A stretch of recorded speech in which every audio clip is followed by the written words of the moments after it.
शनिवार से देश में कोरोना की बढ़ती रफ्तार को लेकर प्रधानमंत्री नरेंद्र मोदी ने गुरुवार को राज्यों के मुख्यमंत्रियों के साथ एक समीक्षा बैठक की है। बैठक में प्रधानमंत्री ने यह दावा किया कि देश को अब लॉकडाउन की जरूरत नहीं है, इसीलिए कोरोना से निपटने के लिए नाइट कर्फ्यू लगाया जा सकता है। हालांकि प्रधानमंत्री ने यह भी कहा कि कोरोना की दूसरी लहर में लोग लापरवाह भी हुए हैं।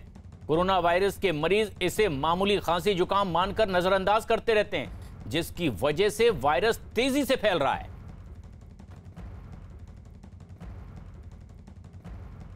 इन दिनों में हमारे हाल क्या थे?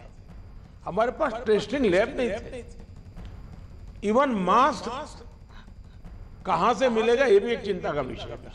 पीपीई किट नहीं था। और उस समय हमारे लिए बचने का एकमात्र साधन बचा था लॉकडाउन, ताकि हम व्यवस्थाओं को एकदम से जितना तेजी से बढ़ा सके और वो हमारी स्ट्रेटेजी काम आई। हम व्यवस्थाओं को बना सके, संसाधन खड़े कर पाए, हमारी अपनी कैपेबिलिटी बढ़ाई, दुनिया से जहां से प्राप्त कर सकते कर पाए और लॉकडाउन के समय का हमने उपयोग किया। लेकिन आज जो स्थिति है, आज जब हमारे पास सब संसाधन है, तो हमारा बल, और ये हमारे गवर्नेंस की कसौटी है, हमारा बल माइक्रो कंटेनमेंट जोन पर होना चाहिए। छोटे छोटे कंटेनमेंट जोन पे सबसे ज्यादा होना चाहिए। लेकिन प्रधानमंत्री नरेंद्र मोदी ने एक और बहुत खास बात कही। प्रधानमंत्री ने कहा, नाइट कर्फ्यू को कोरोना कर्फ्यू कहना चाहिए ताकि लोगों को कोरोना में जीने का एहसास हो। उन्होंने कहा कि कोरोना कर्फ्यू से लोगों को जागरूक करने में और मदद मिलेगी।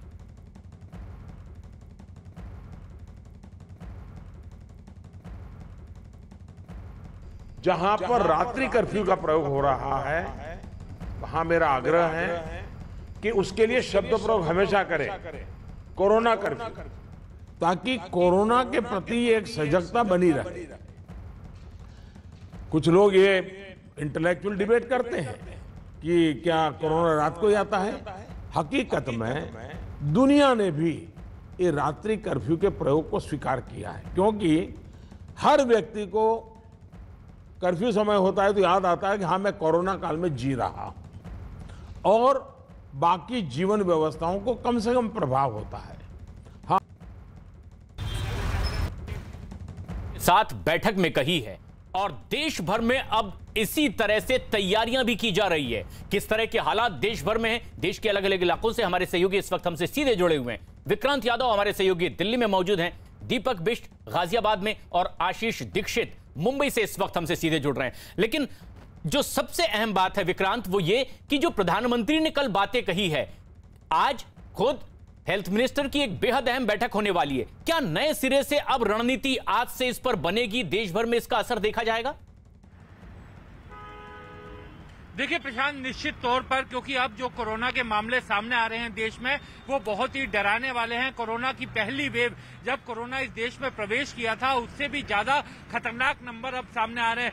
हर रोज हम लोग 1.25 लाख के करीब एवरेज में पहुंच रहे हैं। कल मैंने कोरोना का वैक्सीन लगवाया है, लेकिन उसके बावजूद एक चीज को हमें याद रखवाना पड़ेगा कि वैक्सीन भी और मास्क भी, अगर हमने वैक्सीन लगवा भी ली है, उसके बावजूद मास्क को हमें उसी तरीके से लगा के रखना होगा जैसा बिना वैक्सीन के रखते थे।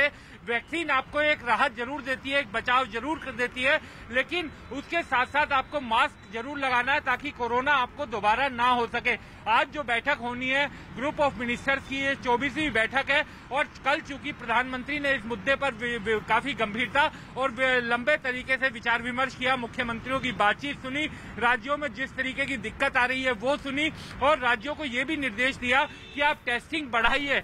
भले ही नंबर ज्यादा हो, लोग उसका उपहास उड़ाए, लोग सरकारों पर तंज कसें, लेकिन जितनी ज्यादा टेस्टिंग होगी उतना ज्यादा कोरोना को हम काबू में कर सकेंगे। और आज की जो बैठक होगी वो ग्रुप ऑफ मिनिस्टर्स की बैठक काफी अहम है और उसमें ये चर्चा की जाएगी कि अब कोरोना के नंबर जिस तेजी से आगे बढ़ रहे हैं, तो क्या सरकार अपनी रणनीति में किसी तरीके का कोई बदलाव लेकर आए, क्योंकि इस पर लगातार आरोप